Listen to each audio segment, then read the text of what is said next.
Hello. This is a live event, so I need to get confirmation that we are indeed on air. I believe that we are. Yes. Hi, hello. Hello to everyone who's joining us from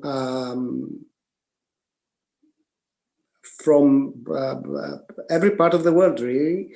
I need to start this again and say that we are live now in this discussion. Yes, we are.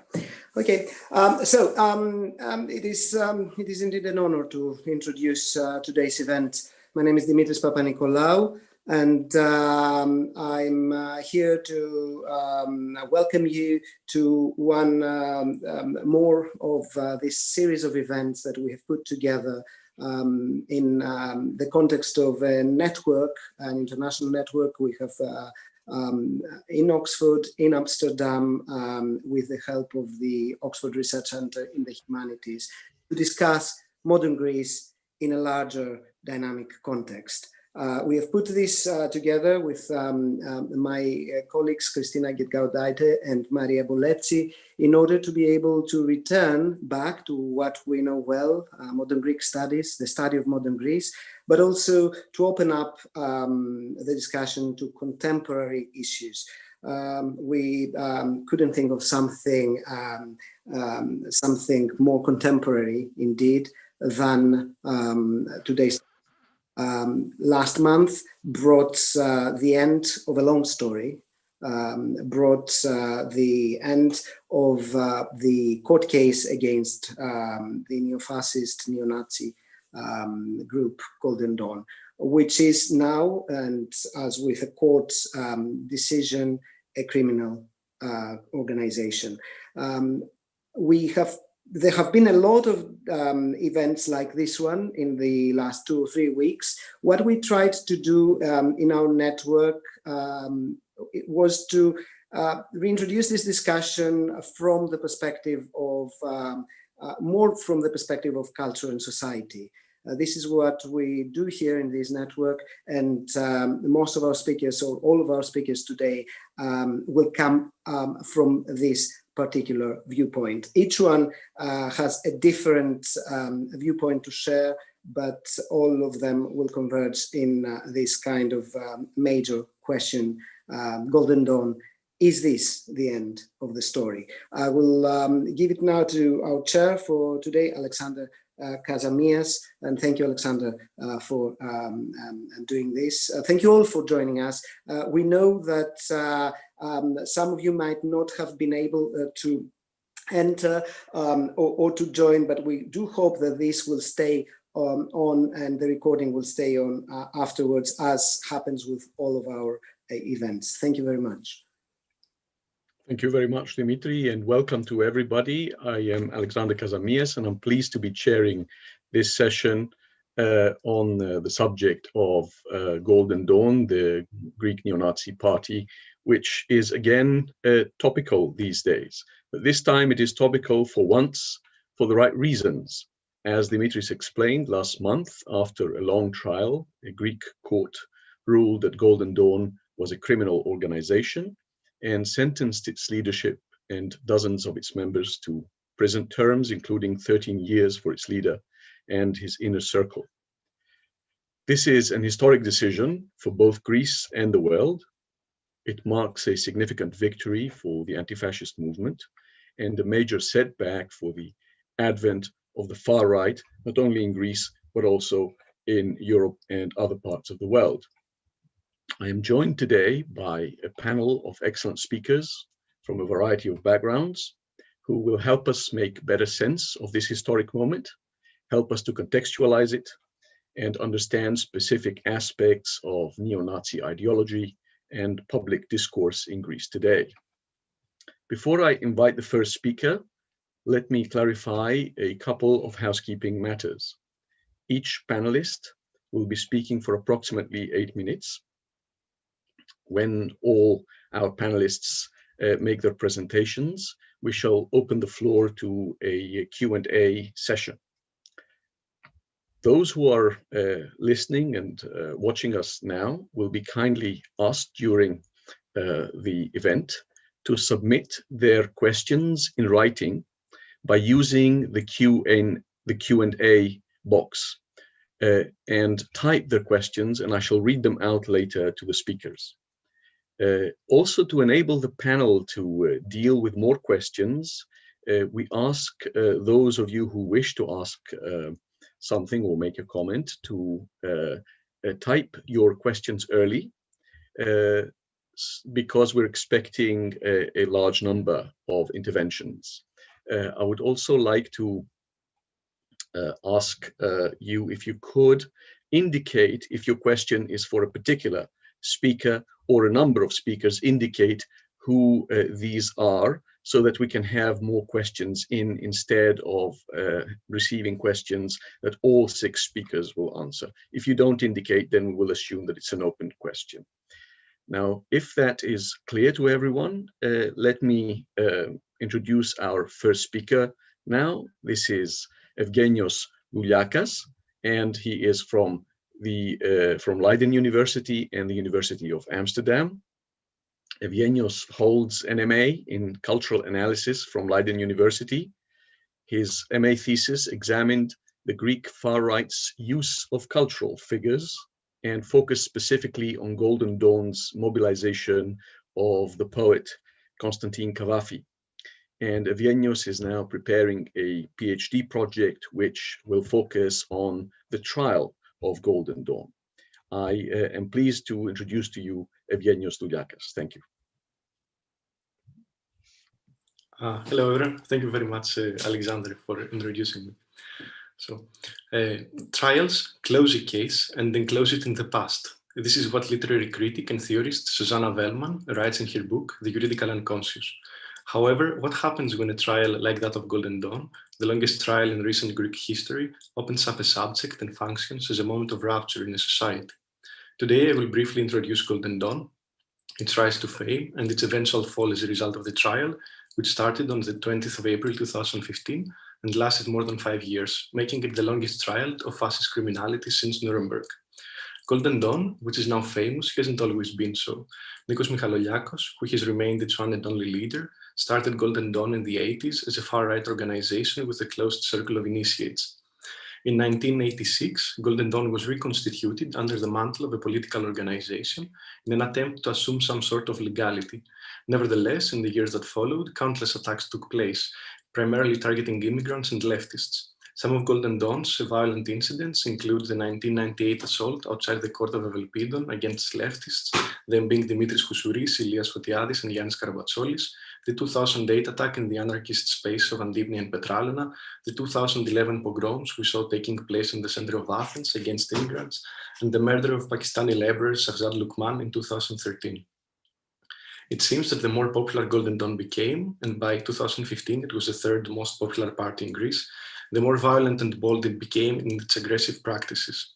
Yet, at the same time, and particularly during the Greek financial crisis, Golden Dawn was also trying to promote a different image by organizing blood donations and food giveaways for Greeks only, and profiling itself as an anti-systemic party by engaging in anti-austerity rhetoric. Golden Dawn's cultural politics contributed to its ultra-nationalistic profile.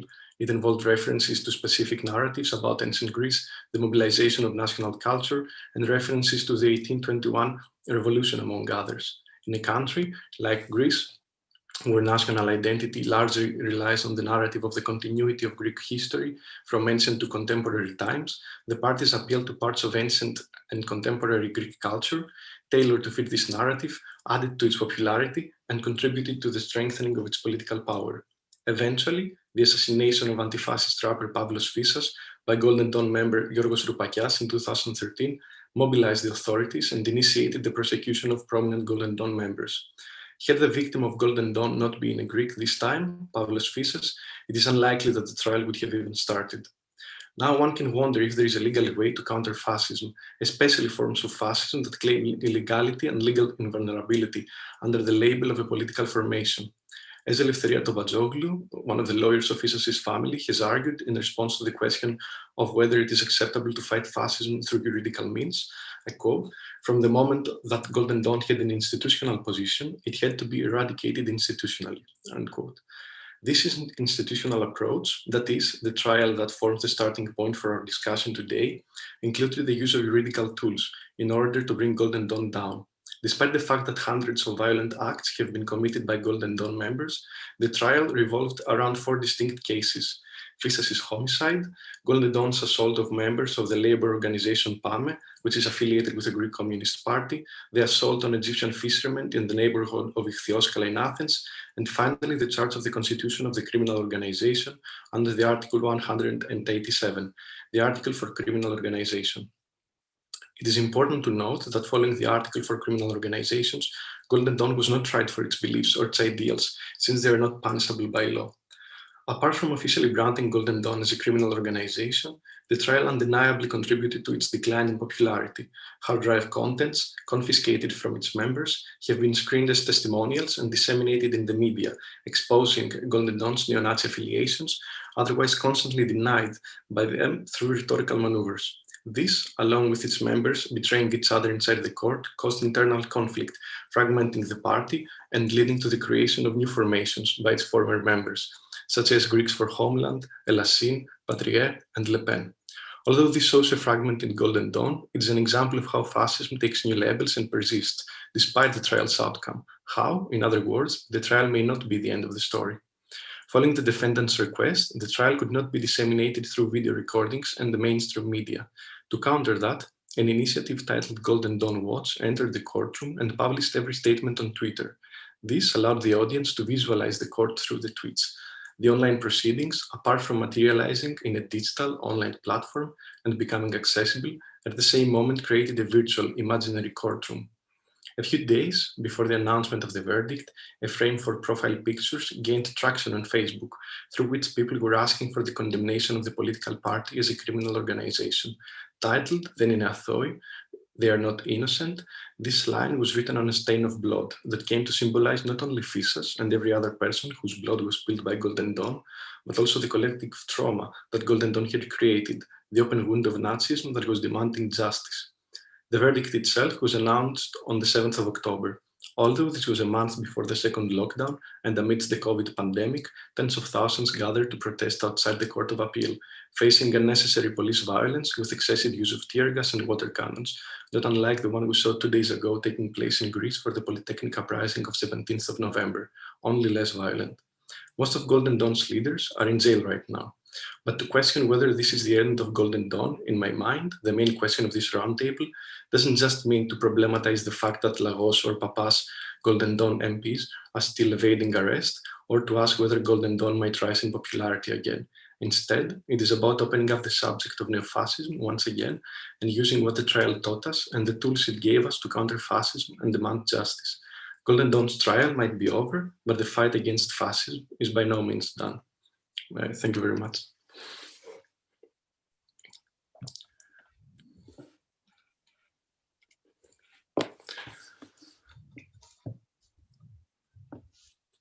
Thank you very much, Evgenios, and that was a useful introduction and background to our discussion. I now have the pleasure of introducing Maria Margaronis as our second speaker. Maria is the London correspondent of The Nation, and she is also a BBC radio journalist.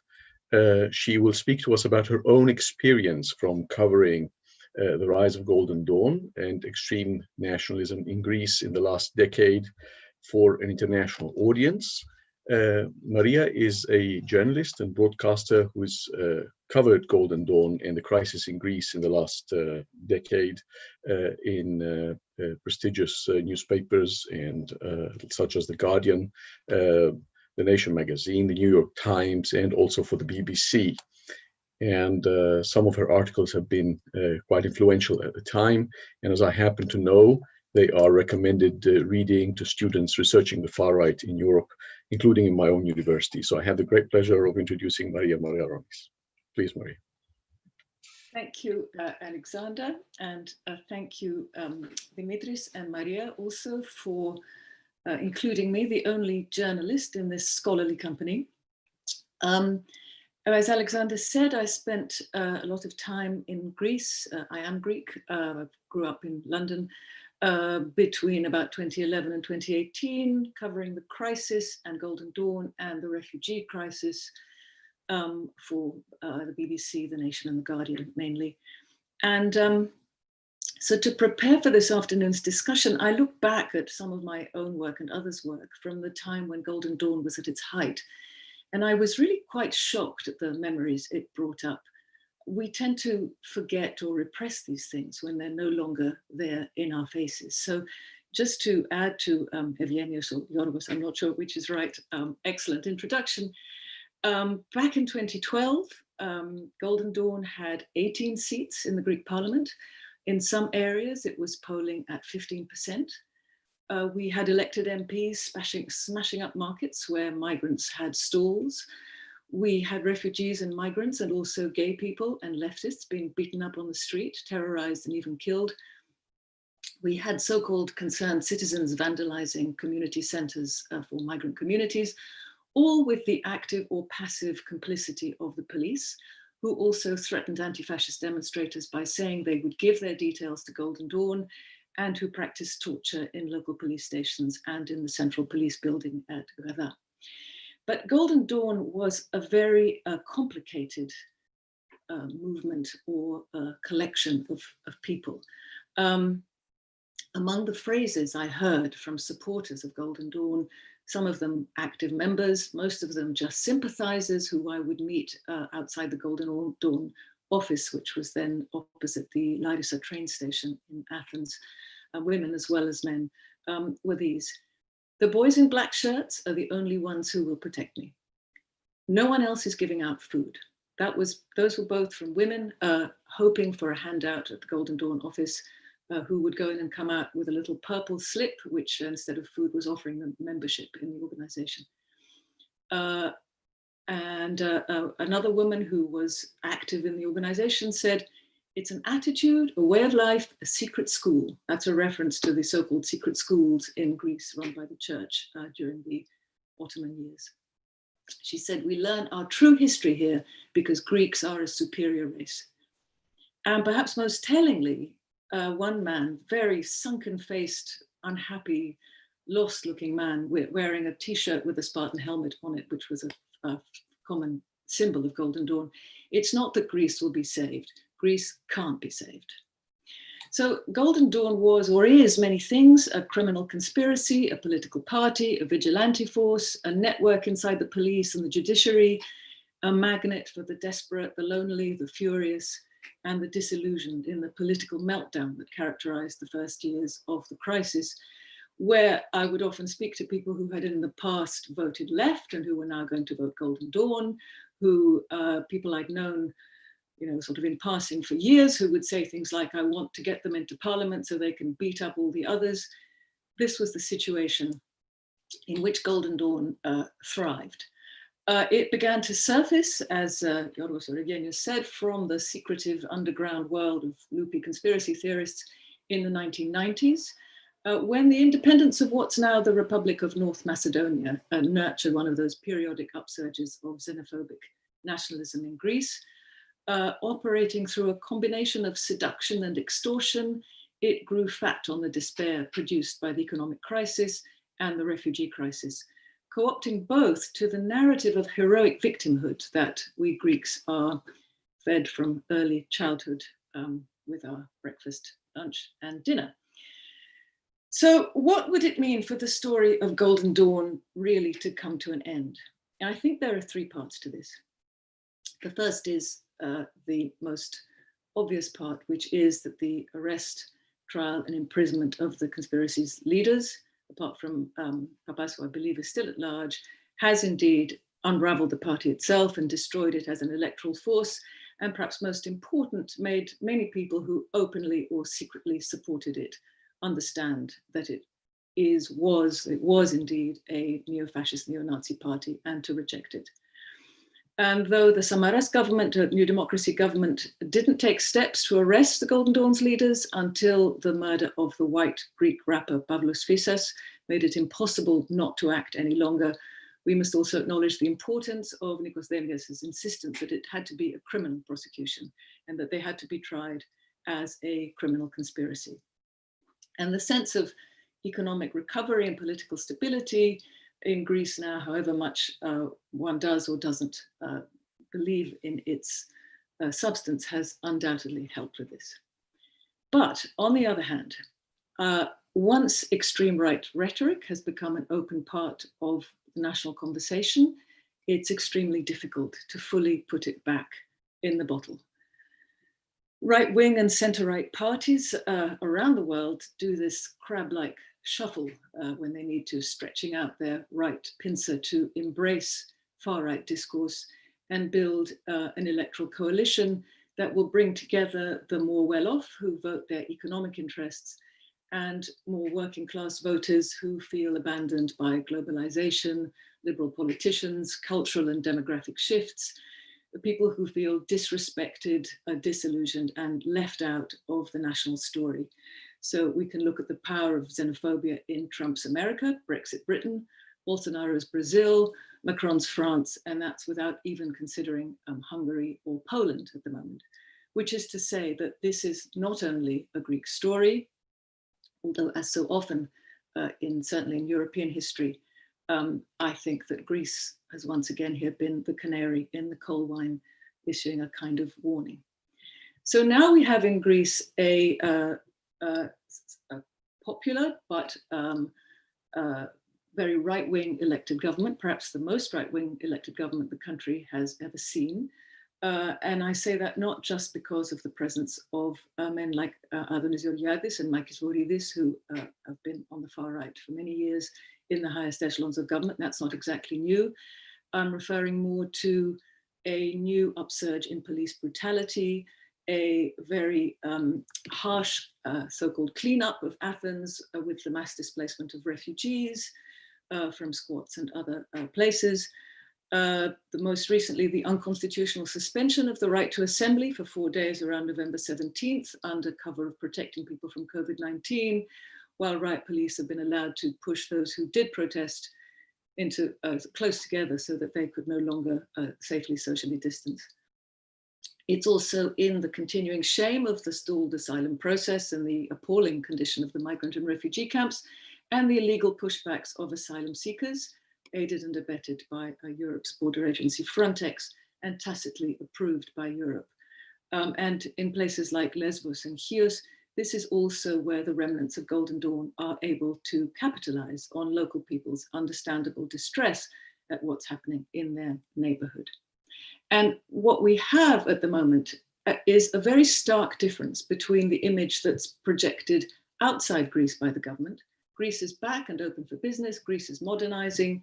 Greece has had amazing success combating COVID-19, which was indeed true in the first wave, and the continuing reality of many Greek citizens' lives. When I was reporting on Golden Dawn in the early 2010s, people I spoke to who were on the left used to say to me when I asked, why is the government not doing anything about Golden Dawn? They used to say, well, Golden Dawn is the long arm of the state. And at the time I found that kind of annoying. I found it both glib and gnomic, and I wanted them to explain really what they meant by that. But there is a sense in which it's true. One of the reasons why Golden Dawn has, in its official form, gone away is because those in power no longer need it. More than that, having an active neo-Nazi party really isn't a good look on the international stage. It makes us look, made us look primitive, extreme, eccentric, and a little bit nasty. It fed into all that mis-Hellenic rhetoric during the crisis about how Greeks are lazy and shifty and different and don't pay their taxes. And the third part of this is the deepest and most intangible. Every nation has its mythologies. The Greek one frames us as heroic victims, always hard done by the rest of the world, always heroically resisting, a sort of superiority-inferiority complex. It's not that there's no truth in it because of its geographical position and its history. Greece has been subject to a lot of foreign intervention, and at several points, Greeks have stood up bravely for self-determination. But that kind of schema offers fertile soil for far-right movements and for xenophobia, especially when we have an education system that doesn't prioritize critical thinking. And so does the official national insistence on the purity of what's known as the Greek race, the denial of minority languages and faiths, the deep conviction that difference equals threat.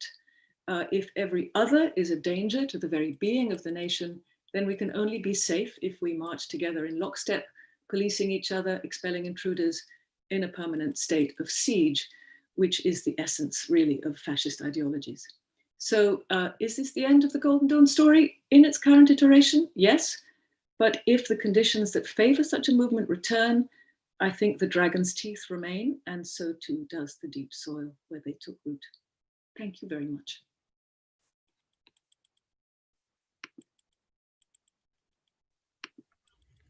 Thank you very much, Maria, for this insightful and thought-provoking analysis.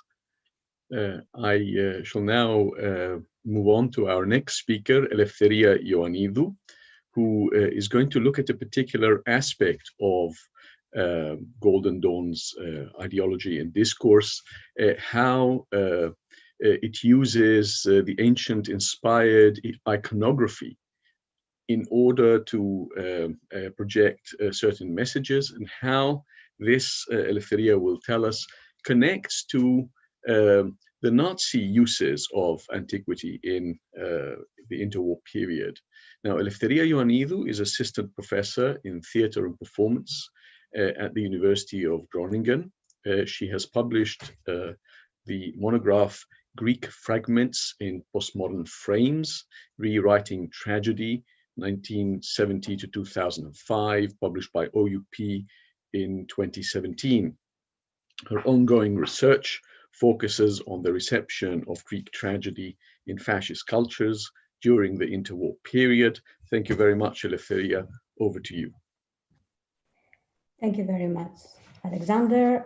Thank you for the invitation, and thank you everyone for being with us today.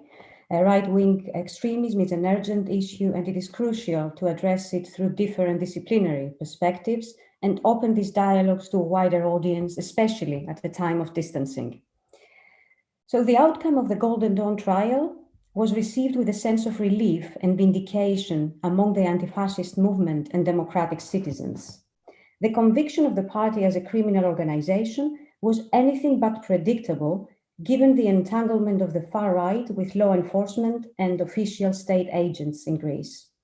Yet the political capital accrued through the trial extends well beyond the verdict.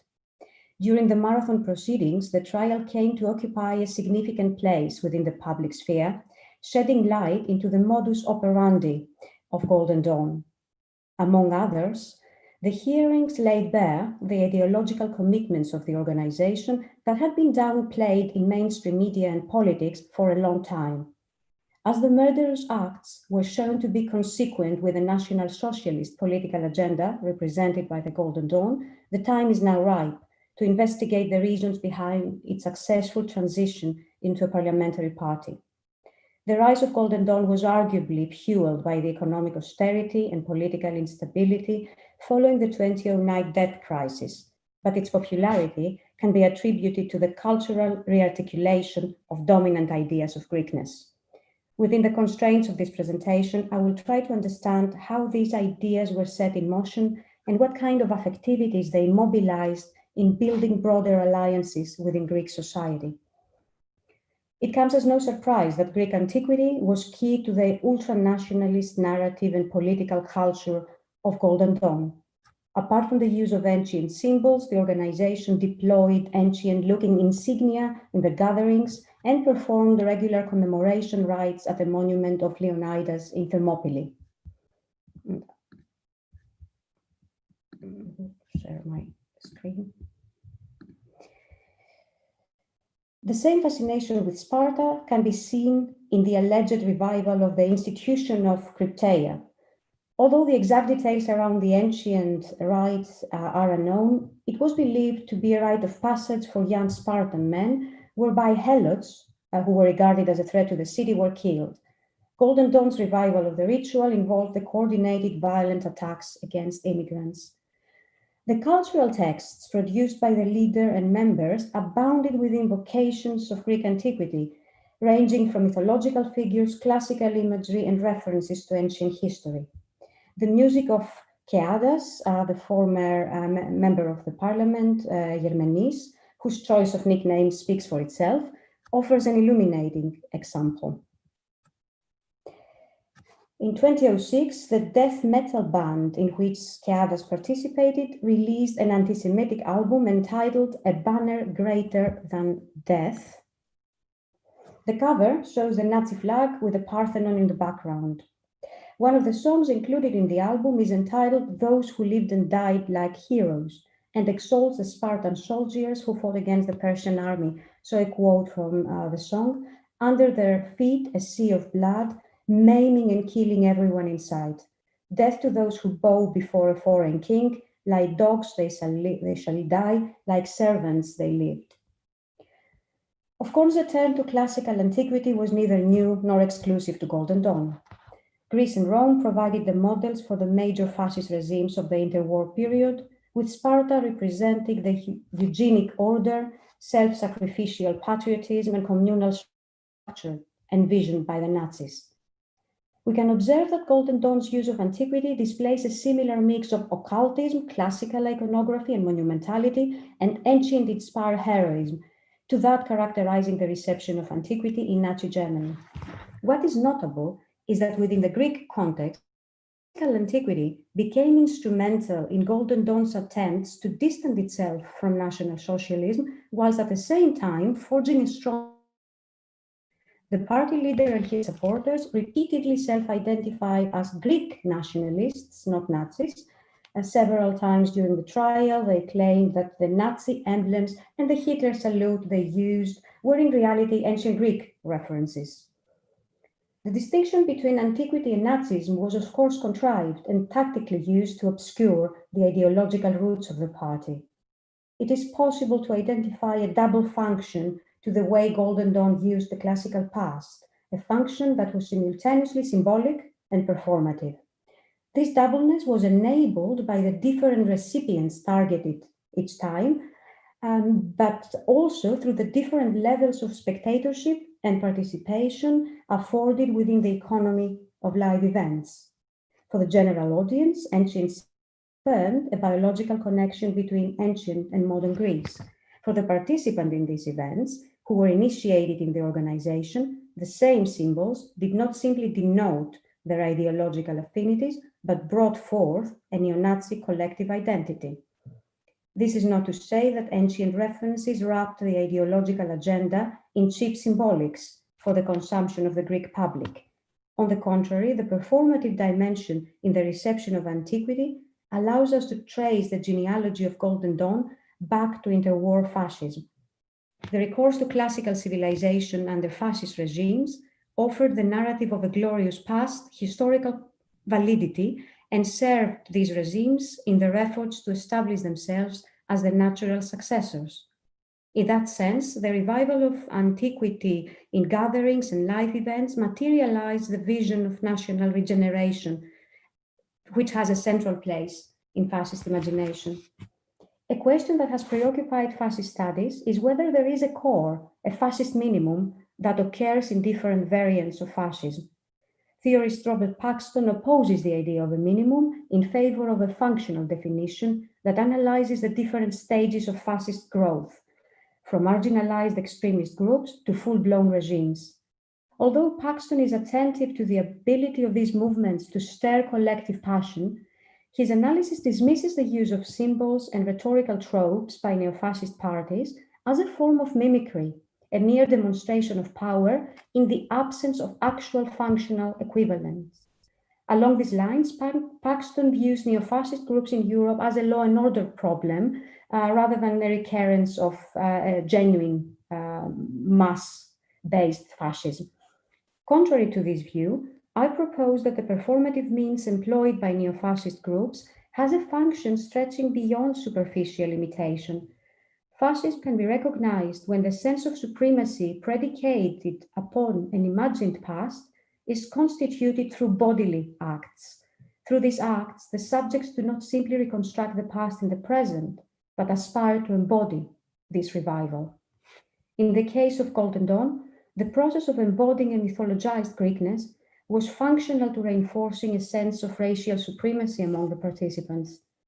At this point, the convergences between this embodiment and the Greek self-definition, grounded in the idea of continuity with antiquity, call for attention.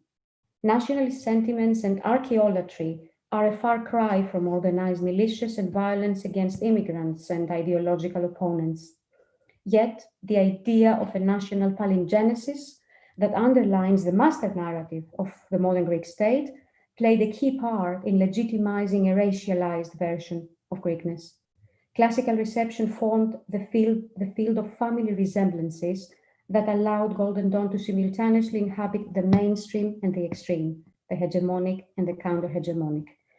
In sharp opposition, in one of his songs, the rapper Killa P, Killer of the Past, identifies the link between national mythologies and fascism, whilst also renegotiating the relationship with the past.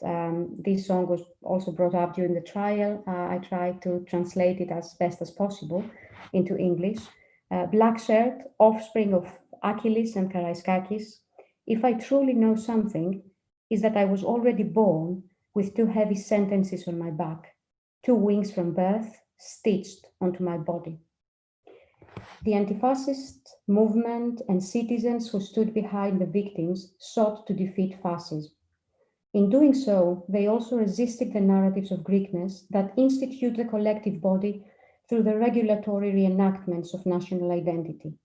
The bodies that gathered in space, in anticipation of the verdict, performed the possibility of difference. Thank you very much.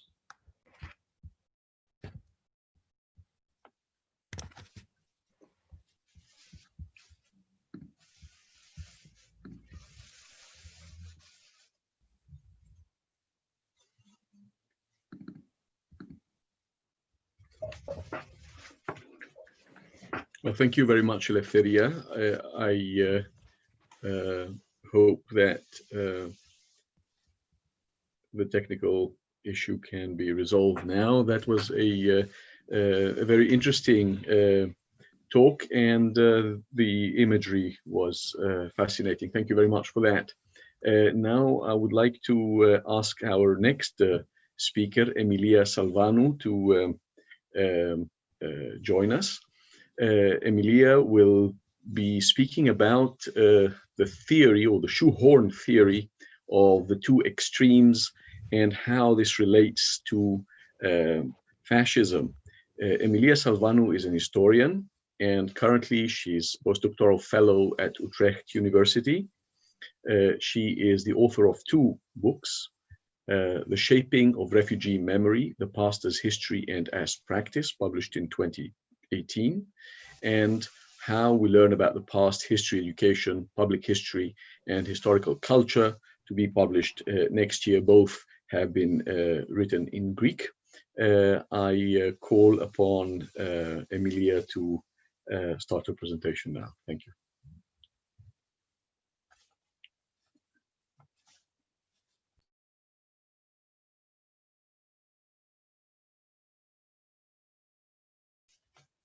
Emilia, you have to unmute yourself. Yeah, thank you. Good evening again, and thank you for having me here.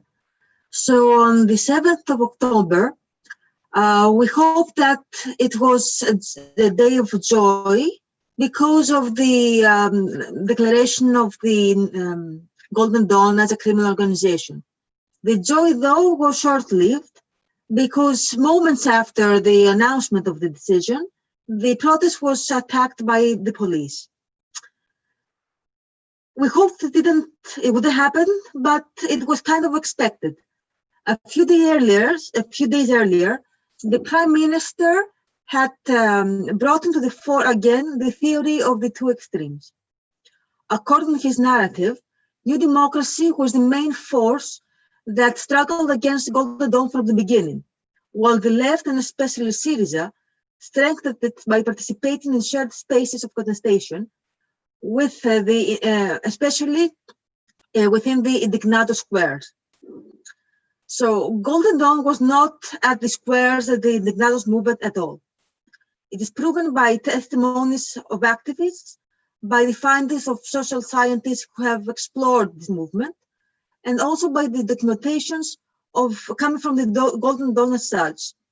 As a matter of fact, the party strongly disagreed with the plurality and the heterogeneity that the movement represented. Its members were anyway busy at the time attacking migrants and refugees at the neighborhoods of Athens. The narrative, though, that the Golden Dawn was participating in the Indignados movement is not new. It appeared in the press already since 2012, and since then it became rather standardized, partially because it was not answered in proper time, and partially because it echoed the theory of the two extremes. So according to this theory, which has been systematically mobilized by the political elites, New Democracy and PASOK, during the economic crisis, there's a political space in the center of the political spectrum that is inhabited by the center right and the center left, leaving outside the extreme right and the extreme left that are perceived as threats for the democracy. The catch on this is that while the right extreme is clearly defined and refers solely to the Nurch party, the Golden Dawn, situating all the rest of the right-wing parties within the political centrum, as far as the left extreme is concerned, the characterization refers to the whole left spectrum. So the political supporters of this theory are hardly so naive to actually believe that there's a shared space between neo-Nazism and the left. Ideological differences are by any means so deep that the two spaces are mutually exclusive. They do not intersect in any way. But the supporters of this argumentation built their arguments on the basis of populism. Populism reappeared in the political discourse of the period of the economic crisis so as to characterize every critical voice and popular demand against the austerity politics.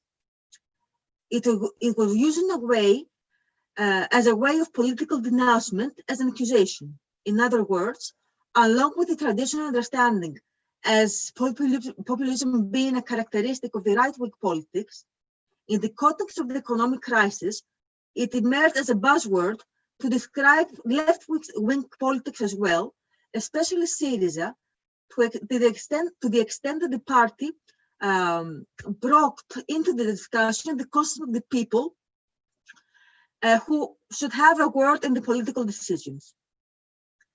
To represent Syriza as a populist party, in order to represent Syriza as a populist party, the established political elites meticulously jumbled the party's communicative strategies with its political program, not hiding at the same time their distrust towards the effectiveness of democracy, which they had already devalued by describing it as corrupted and as responsible for the crisis.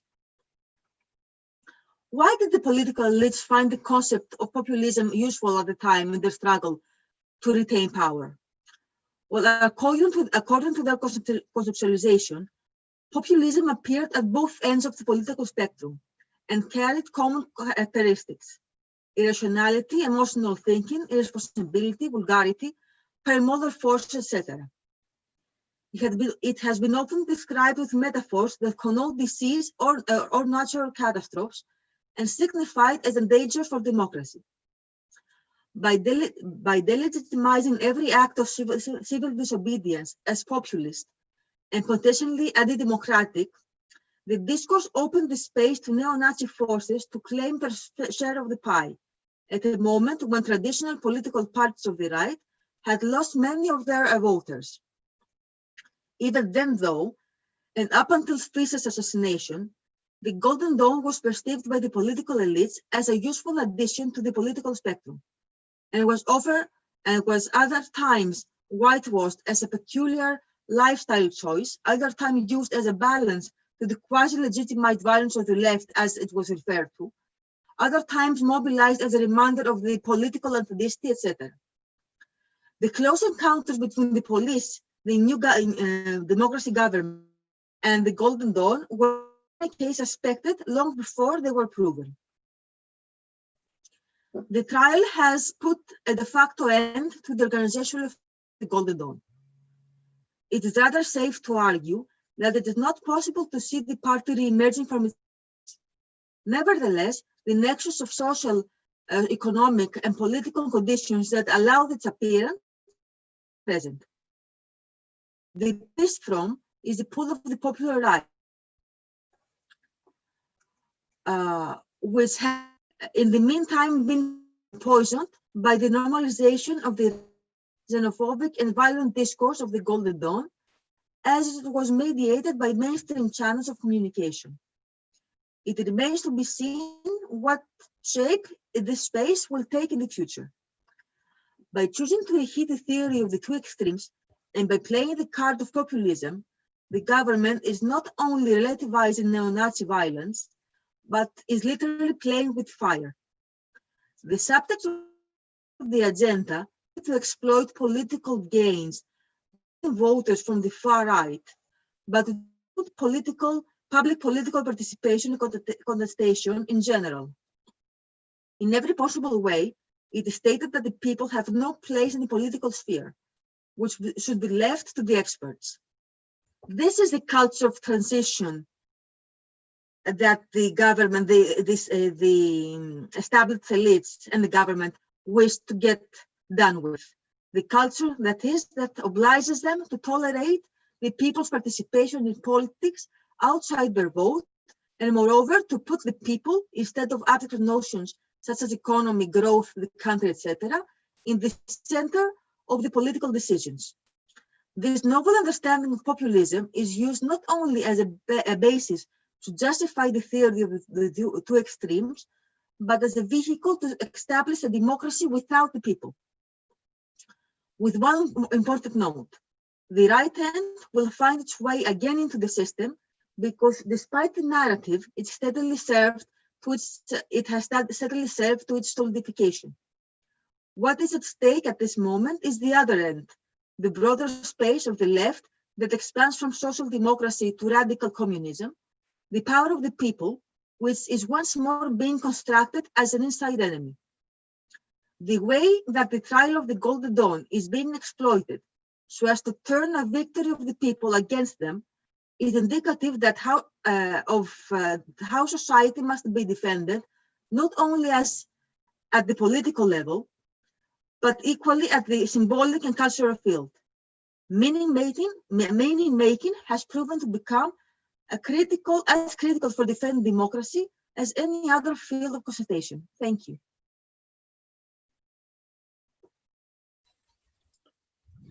Thank you very much, Emilia.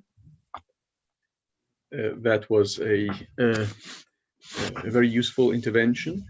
Now I would like to move on to our penultimate speaker, Marina Terkourafi from Leiden University. Marina will talk about banal nationalism and how broader popular discourses and language ideologies are inscribed in the language of Golden Dawn. Marina Terkourafi studied linguistics in Athens and Cambridge.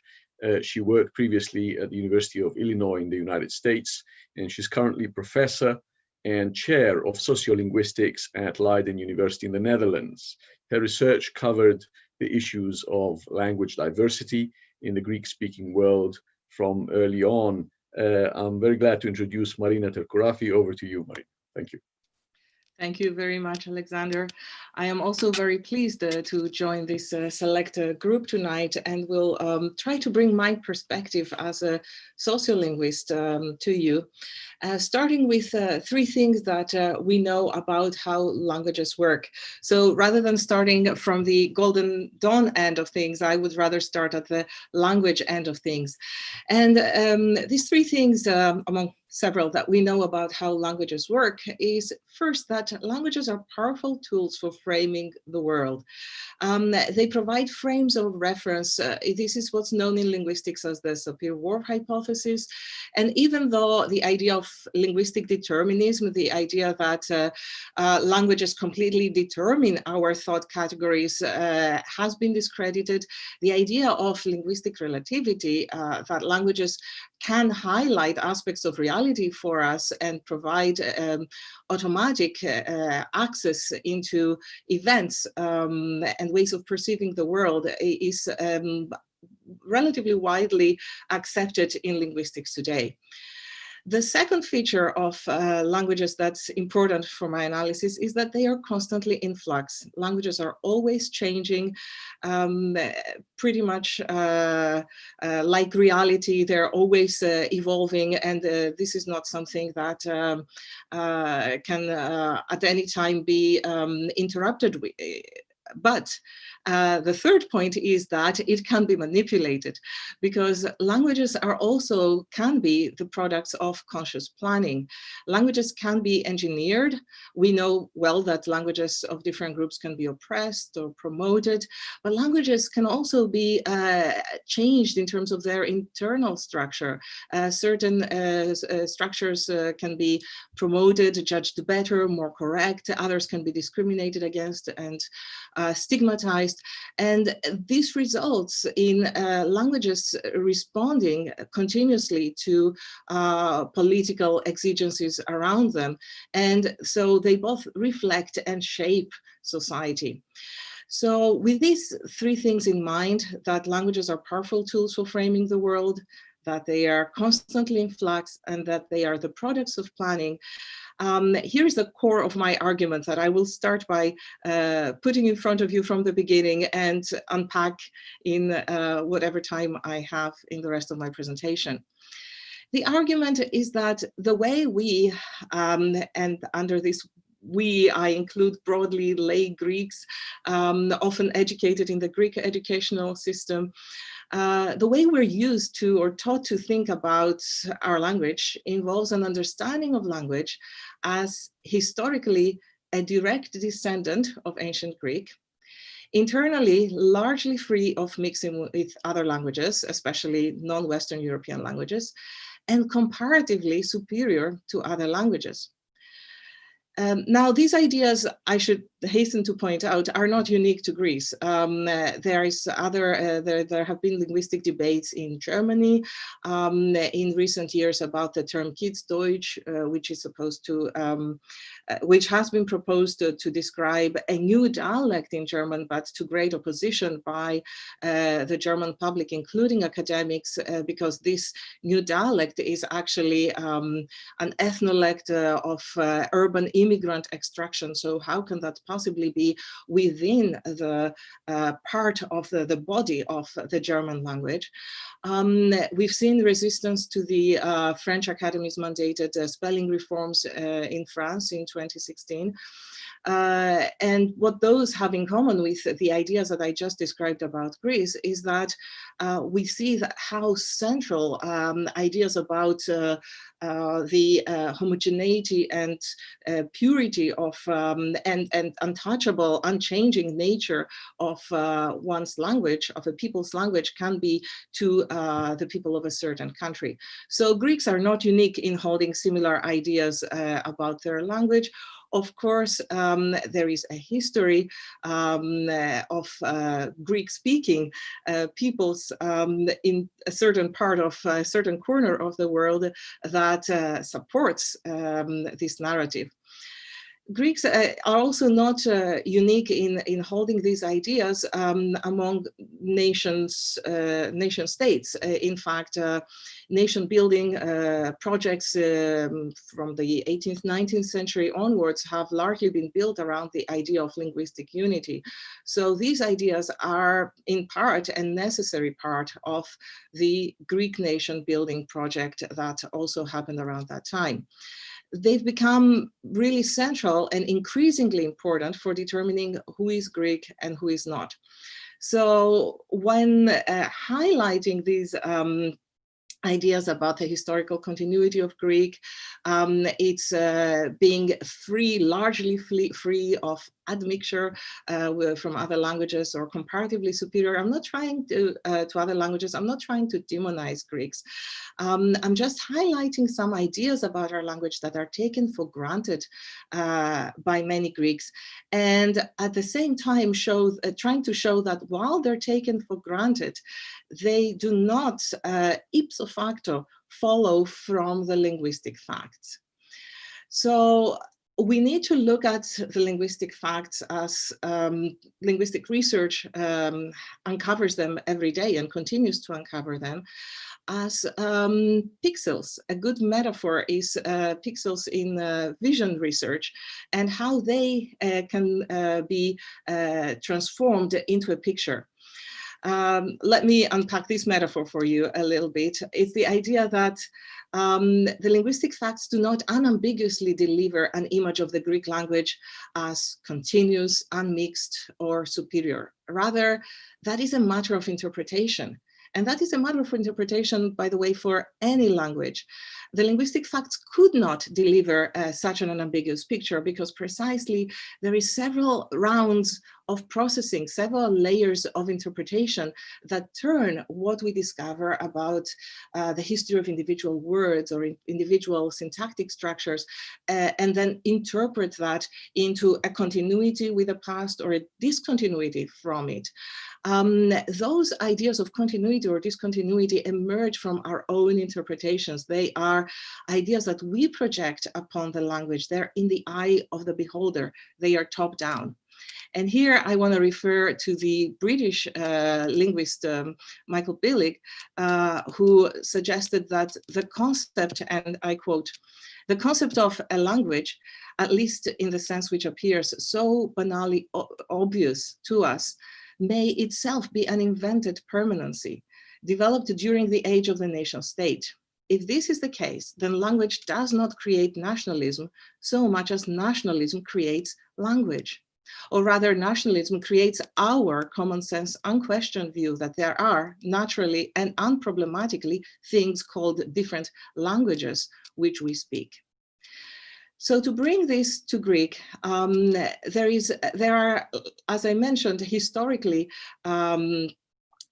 events that facilitate the perception of an unbroken continuity of the way people have spoken in this corner of the world over the past 2 or 3 millennia. And one of these events is a long history of diglossia that has been around in Greek long before what's been known as the language question and the debate between Kathareus and Dimotiki, and goes back all the way back to the Alexandrian grammarians of the 3rd century. Current era. The result of this long history of diglossia, of essentially acknowledging 2 different registers of the language, a high register, which is appropriate for public discourse, which is the one that gets written down, but it's very much an acquired register, not one that is naturally spoken in the home. That's basically what diglossia is about. This high variety has been, and this split into high and low varieties rather, has been with Greek for a very long time, with the result that only the high variety was written and has helped erase the variability which has existed throughout this period in the way the language has been spoken in different parts and by different, in different regions and by different social layers. This erasure of variability has been further supported by the 1,000-year-long existence of the Byzantine Empire. This is unlike what we have in the West, where early on there is linguistic fragmentation that accompanies the political fragmentation of the Western Roman Empire. The result of that political and linguistic fragmentation was the birth, the genesis of Romance languages out of Latin. Well, we don't have a similar process in the East, the Eastern Roman Empire, Byzantium, precisely because there is a written language which is closely associated also with religion, the language of the Gospels. It is the high language, that Koine Greek, which helps which favors the perception that the language is remaining unchanged, because this is what's getting recorded in writing, and what happens orally is quickly lost.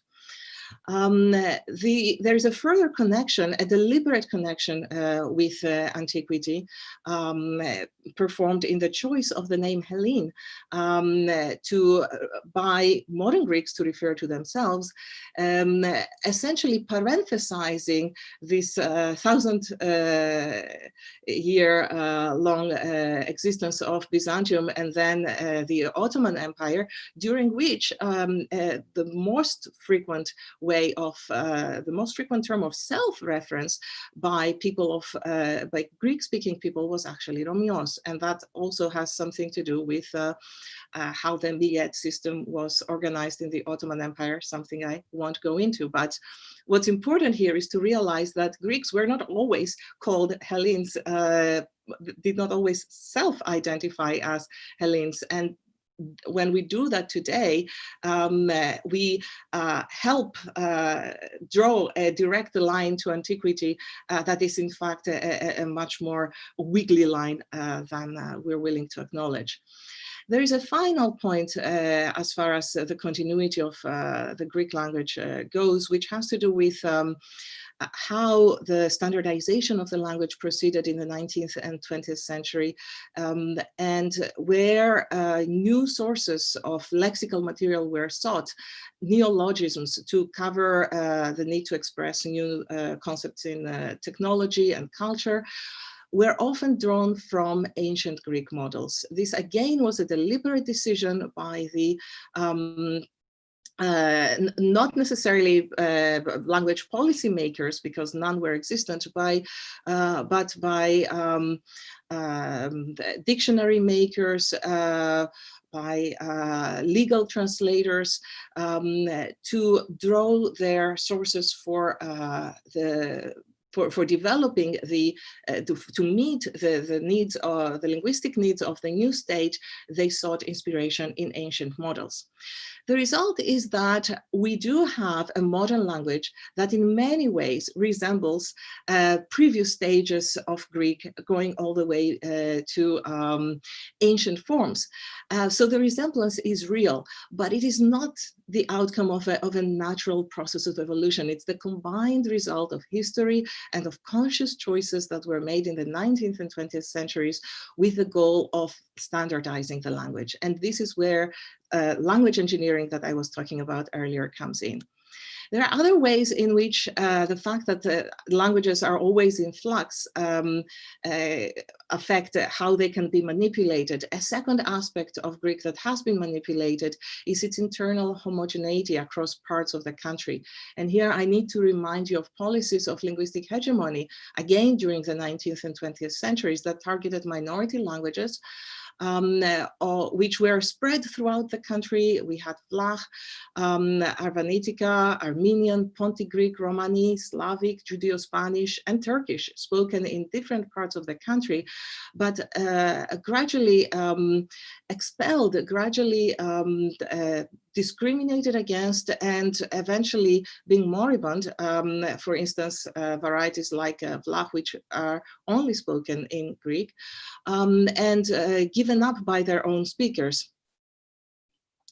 So this has been a stigmatization of both sounds, which originated from those languages. We see here the linguistic intolerance within the system of the language, but also intolerance towards other ways of speaking. And those other ways of speaking have also included dialectal ways of speaking. So there's been a strong centralization of the language around urban centers to create a standard modern Greek to the exclusion, cleansing it, so to speak, of foreign elements. Again, a created homogeneity rather than a natural one, because a natural one could not exist. Populations are always in contact, and so are their ways of speaking. There's a final aspect of language ideologies about Greek that I'd briefly like to touch upon, and that's the superiority, the alleged superiority of Greek compared to other languages. This is often explicitly stated in terms of the richness of the language or the logical structure of ancient Greek, which is supposed to suggest that in some ways Greek is better than other languages. But it's often in response to what I call Western European condescension, a kind of looking down on modern Greeks by Europeans, of course, heightened during the years of the recent crisis. And in response to that, the Greek response often is to point to ancient predecessors, aided by the perception of continuity, among others, linguistic continuity, and to seek seek to obtain respect because of who our ancestors were in the past. Marina, if you would be so kind as to conclude, please. Thank you. Absolutely. The idea is that essentially this wide circulation of these ideas about language has made Greeks ideologically ready to be receptive to ideas of the ideas of Golden Dawn. The linguistic continuity can be seen in direct correspondence to Golden Dawn's ideas about biological nationalism. Linguistic intolerance points to racism. Ideas about superiority points to Golden Dawn's anti-establishment discourses and rejection of European integration. And are we done with it? Precisely for the reasons that I've tried to outline, I think we are not done. In fact, I find it worrisome that in a poll conducted 2 days after the conclusion of the trial on October 9th, about 4 out of 10 respondents said that they saw a place for the idea for a serious Golden Dawn that would not turn its ideas into action, but they found the ideas to be helpful to maintain within the Greek political landscape. Thank you. Well, thank you very much for this. Now it's time to move to our final speaker, Professor Costas Douzinas. Costas Douzinas is Professor of Law at Birkbeck College, University of London. He was a member of the Hellenic Parliament from 2015 to 2019, and he was also president of the Foreign Relations and Defense Committee of the Greek Parliament. His latest book include Radical Philosophy of Rights and in Greek, από την έδρα στα έδρανα, έργα και ημέρες μιας αριστερής κυβέρνησης, from the academic chair, I suppose, to the benches of Parliament. Please to introduce Professor Douzinas. Thank you. Thank you very much, Alexandra, Maria, Dimitri, and all the wonderful speakers we had earlier. And good evening to you all, wherever you are. In this rather weird conjuncture, we appear as shadows on the screen, a voice without body, a ghost. And we hope to put away, I suppose, the evil ghost of the Golden Dawn. Now, we had a number of really great presentations. So, me as the last one, I'm going to make 3 short, more general comments, which I think touch upon directly or indirectly to a number of points made earlier. First, the Nuremberg moment. Now, yesterday was the 75th anniversary of the end of the Nuremberg Tribunal, the most important trial of the 20th century. It was indeed a turning point in our legal civilization. It created the concept of crimes against humanity. It led to the creation of the crime of genocide, and of course helped the rise of the human rights movement.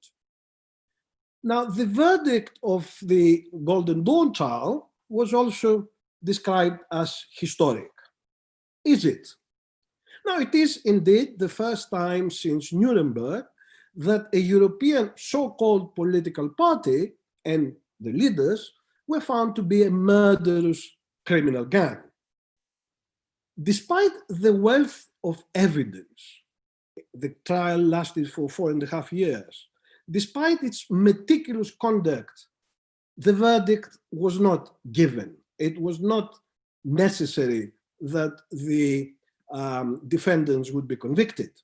Indeed, the public prosecutor asked for the acquittal of the leadership of Golden Dawn.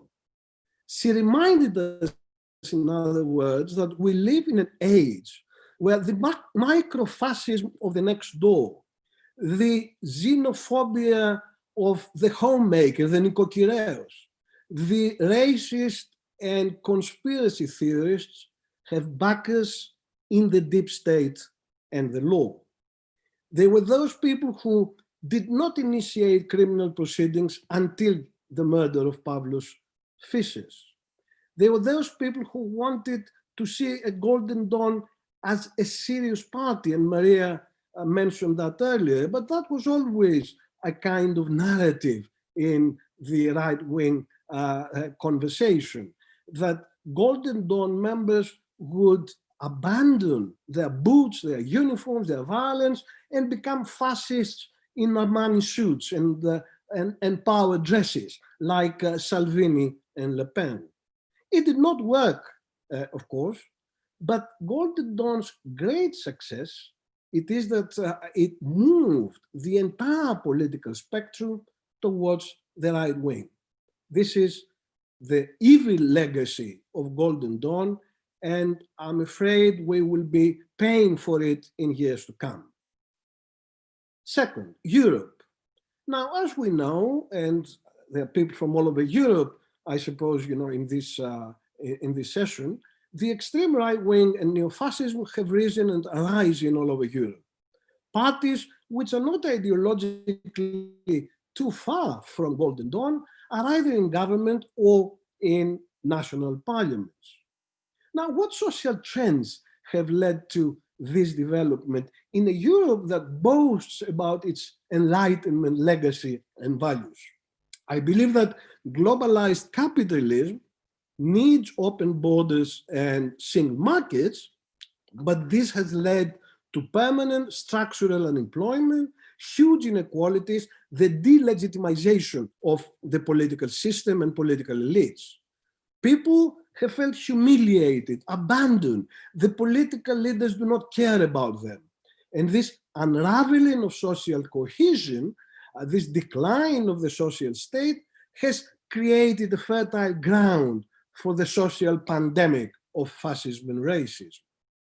The right wing and the neo-fascists use economic, social, and cultural pseudo-arguments. The clash of cultures and the clash of civilizations. Economic, immigrants take our jobs. Social, they're culturally different in their customs, in their food, in their behavior. We cannot have them next to us. You may remember that Mrs. Thatcher famously or infamously said that I love Indians, but I cannot stand the smell of their food. Finally, Islam is presented as an existential enemy of the West and of Christianity. Now, how did these rather disparate ideas and claims combine? So number three and final, the psychology of hatred. In November 2016, members of parliament from Golden Dawn unleashed a torrent of racist attacks, abuse and insults against refugees and immigrants at a meeting of the Parliamentary Committee on Defense and Foreign Affairs. They called refugees bogus, illegals, scum, people who treat the Greeks like Filipino maids and servants. Now, I was a president of the committee, and I had to stop the session to summon the parliamentary guard and expel the Golden Dawn, the fascists, the Golden Dawn members of parliament. Immediately afterwards, I was told that the incident had been filmed by one of the MPs, the infamous Kazamias, on his mobile phone, and already was circulated on the social media. The verbal and the physical violence and abuse were part of a media strategy, for which we have to admit Golden Dawn was quite successful. Now, I was rather bemused by the attacks on refugees. They were illegals, bogus, scam, but they also turned the Greeks into their servants and maids. Psychoanalysis helps identify two strategies in this type of racist ideology and psychology. The most common is a strategy that attributes all social and personal failure to a single cause: financial hardship, unemployment, social and moral decline, but also family dysfunction, personal failures and frustrations are all the result of one single evil other. You can call it an irrational rationalization, which discovers a satanic presence, which is responsible and connects everything that has gone wrong, either for me or for my society. Today, this demonization of the other links the threat of disease, the pandemic now, and the need to defend the social or the political body with the refugee and the foreigner. So right-wing politicians have called immigrants insects, parasites, coming from scum places and infecting us, amongst others. Only yesterday, actually, I should comment that a right-wing Athens local councillor called the 17 November protesters of the day before cockroaches and rodents and rats. You have this dehumanization of the other, of the person you hate. And of course you remember, or most of us remember, that foreign sex workers suspected of being HIV positive were illegally and shamelessly exposed publicly in 2013, and two of them committed suicide after that. The then minister, Mr. Loverdos, claimed that they were a threat to the Greek nation because they transmit the disease to the Greek customer and through him to the Greek family. And recently, the creation of closed concentration camps on the islands for refugees was justified because refugees are a health bomb. And of course, this linking of the refugee, the foreigner with disease, particularly with coronavirus, is one of the most infamous, I think, racist tropes. Now, this is the first strategy, but there is also a second strategy, which is almost the opposite. It is based on the belief that the others steal our enjoyment, take our jobs and our benefits. Now, according to Freud and Lacan, as you know, civilization in each one of us is characterized by lack, by discontent. There is a discontent and unhappiness in the midst of our psyche. For the racist, for the xenophobe, this discontent is the work of those others who, despite their suffering, despite all the traumas they've gone through, they are still happy. They have better music and food. They have strong communities and good sex. They have lovable children. In other words, they have the things that we have lost. Hatred and envy become dominant emotions, either because of the imaginary inferiority or the imaginary superiority of the other. These are the psychologies of evil, and we must respond to them in kind, both with arguments, but also with confrontation. So I will conclude that the Golden Dawn trial will properly acquire full European significance if it were to lead to the creation of a new legal concept of crimes against democracy, to stand next and alongside crimes against humanity. If this then applied throughout Europe and stop new Golden Dawns from rising, then the trial will have been truly historic. Thank you.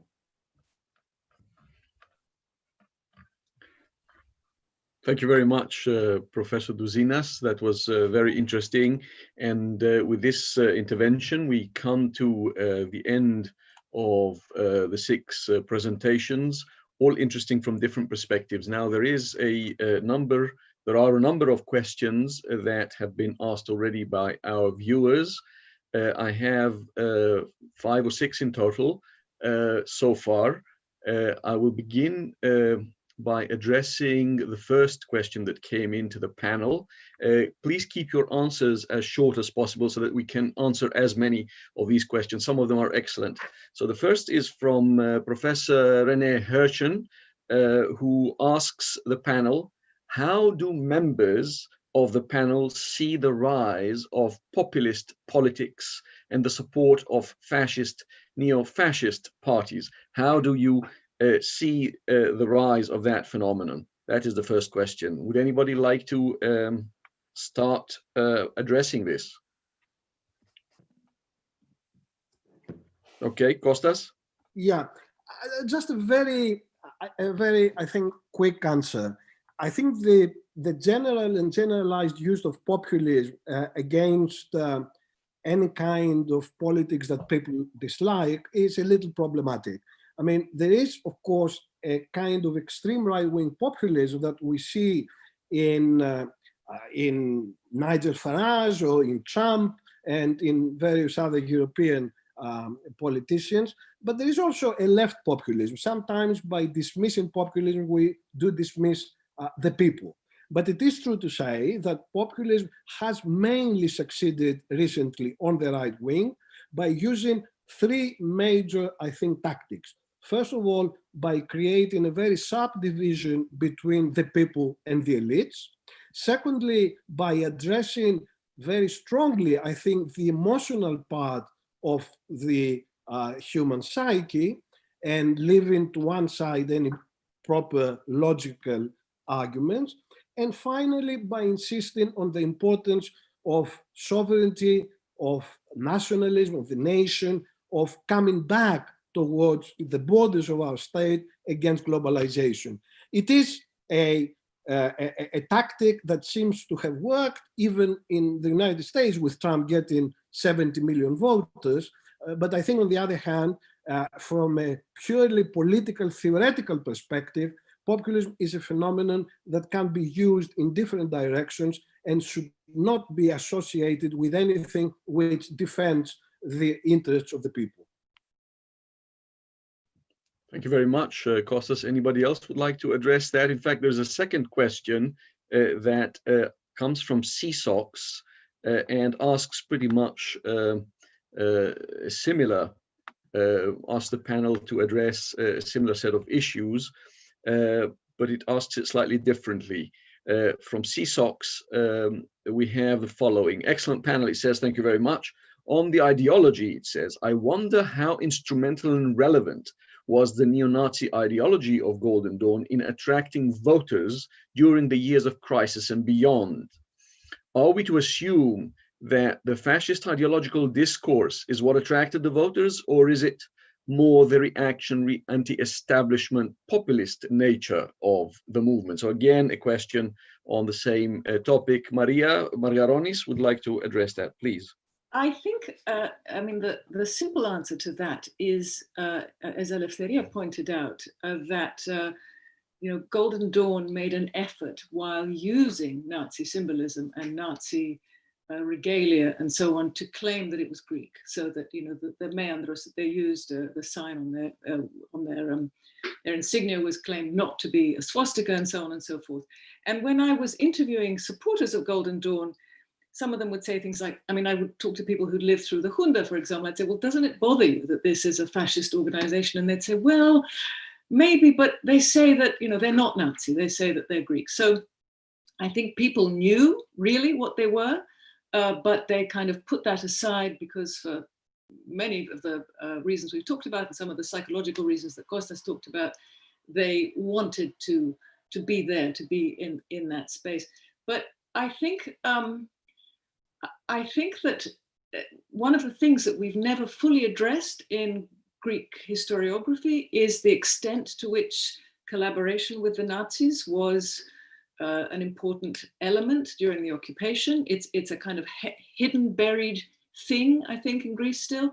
And I had a feeling that during that time that streak that still exists in Greece was given permission to re-emerge and to exist.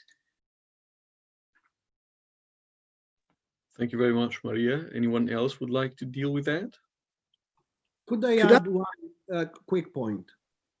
Costas, Eleftheria would like to say something, and then over to you, if that's possible. Thank you. Thank you, because I think it links directly back to what Maria discussed. And actually, I can see again this doubleness, because the Golden Dawn, especially the leadership of the party, Douliakas, actually referred back to the involvement of Greece in World War II. And there he links directly to Metaxas and the Metaxas regime, but he uses that in a highly nationalistic discourse that actually the Metaxas regime represented the one who said no to the foreign forces in World War II. So I think that's also interesting to note here, this kind of invocation of Metaxas as a way to say that we are not Nazis. We are those who actually not exactly fought the Nazis, but we are those who resisted at the beginning. And of course, as we know, there is no need for consistency in this kind of narrative. So he can very well link to Metaxas, whilst at the same time using all the Nazi symbols. Thank you. Costas, and then Emilia, and then Maria. So Costas would like to say something? Yes, a very quick point. Listen, Greece has been through a 50, 60-year period of political anomaly. From the collaborators that were mentioned, to the civil war, to the post-civil war political anomaly, to the dictatorship. And of course, there is a core of extreme right-wing people who may be neo-Nazis or fascists or whatever, and which existed in the periphery, in the parameters of the right-wing parties. These people, of course, found a voice and found a punch with Χρυσή Αυγή. But it seems to me, and from personal experience as a politician for 4 years, that very many people who followed, particularly younger people, did not know about that past, did not know about the resistance in the Civil War. And they were attracted by both the paraphernalia, but also they were in a position of utter despondency during the economic crisis. And the fact that a gang of brothers, a band of brothers, gave them that sense that here we have power, we can beat up, sort of those who are below us and so on, did play a role. So I would not necessarily abandon many of those people, particularly younger people. They are not necessarily deeply ideologically fascist, but in that very difficult period in our recent history, they were attracted by that kind of approach that other people have explained so well. Thank you. Emilia, Salvanou? Yes, thank you. I totally agree. And I want here to underline the role played by the whitewashing of the Golden Dawn by the media at that period. Because if somebody addresses the newspaper, especially in the earlier years, it is the Nazi connections are very clear. I mean, they did not hide it. So at the beginning of the decade of 2010, 2012, it was a systematic attempt to whitewash the whole party as a lifestyle choice. And that is what attracted especially the younger generation to a space that was not in their minds connected to the past of the 1940s. Thanks. Thank you. Maria Margaronis. Yes, thanks. I just wanted to add one more point, which is about anti-Semitism, which I think is another widely unspoken current in Greece, and which connects the ideology of Golden Dawn with both the kind of reactionary anti-establishment populist nature of the movement with neo-Nazi ideology. I remember hearing people in that terrible shop Phalange in Kolonos, where they used to sell all the fascist paraphernalia and the posters and everything. Somebody giving me a long lecture about how, the problem is that the wrong people won World War II. and the people who were supposedly won World War II were the bankers and, of course, the Jews. And I think this is, again, something more widespread in Greece than we like to acknowledge, on the left as well as the right. And that's another connection. And I also just wanted to mention, I've had a very interesting question by email from a friend in Chicago who asks, what connection would we see between Golden Dawn and the Ku Klux Klan? What similarities do we observe between Golden Dawn and the Ku Klux Klan, who, after all, were also inspired by ancient Greece. The Ku Klux Klan, the name comes from Kiklos clan. And I wanted to throw that out because I think it opens up a whole interesting set of questions. Thank you very much. Should we move on to our next question? And this is from Effie Voutira. And she asks, Emilia Salvanou in particular, to illustrate the concept of civil disobedience as used by the Golden Dawn supporters, despite their ostensible ethnic nationalism and patriotism. In other words, she sees a potential tension or conflict between Golden Dawn advocating civil disobedience on one hand, and on the other hand, an ethnic nationalism and patriotism that should be presumably obedient. How could you respond to that, Emilia Salvanou?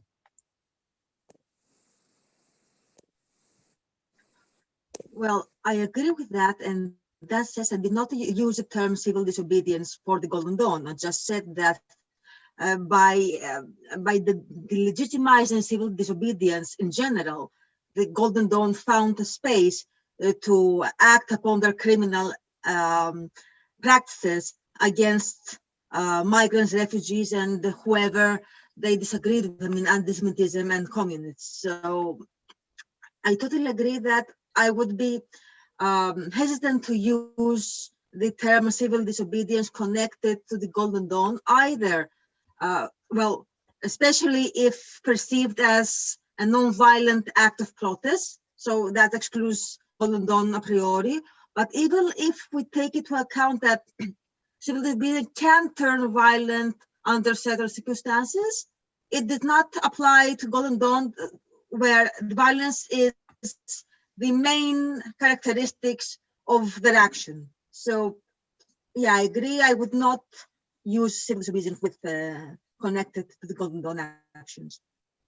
I mean, it has been stated by the party that they do not even accept the parliament as an institution. And I mean, the very famous saying by Margaronis that we'll back when the time comes and the earth will shake by our numerosity. So it's not about civil disobedience. Can I add Thank you very much. Costas. Yeah, again, a personal story. During the period that I was a member of parliament, I published 2 books, one in English, one in Greek, about resistance and philosophy. And I was approached by Mr. Papas, you know, the guy who has absconded now, who was supposed to be the theoretician of Golden Dawn, who asked me to sign a copy of my book. And of course I said, no, I have nothing to do with you and so on. But his line was, and he repeated it also in public, that we are resistors, not civil disobedient, because civil disobedience refers to the Constitution and tries to kind of uphold values of the Constitution that the government may be violated. We are resistors. We resist what exists. And they used that kind of trope quite repeatedly because they felt that they were being all the time persecuted by the government, by the courts and so on, although they had a huge following in the police, even in the parliamentary guards corps, they had Golden Dawn members, but the whole resistance thing was part of the way in which they were trying to persuade their younger members that we have values that the corrupt system does not accept, and therefore our victimization, as they saw it in the hands of politicians and the government, was part of that kind of martyrdom that they had to a certain extent carry out. Thank you. Okay, we have many more questions. One is for Maria Margaronis, and it is a double question. The first part says, are there, Maria, more examples of how current parties or specific leaders, especially in PASOK and Syriza, who have benefited from Golden Dawn? And the second leg of the question is, are there political alliances with other countries established via Golden Dawn?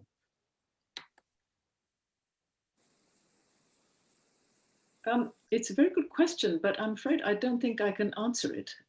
Could you repeat Should I repeat it? Yes.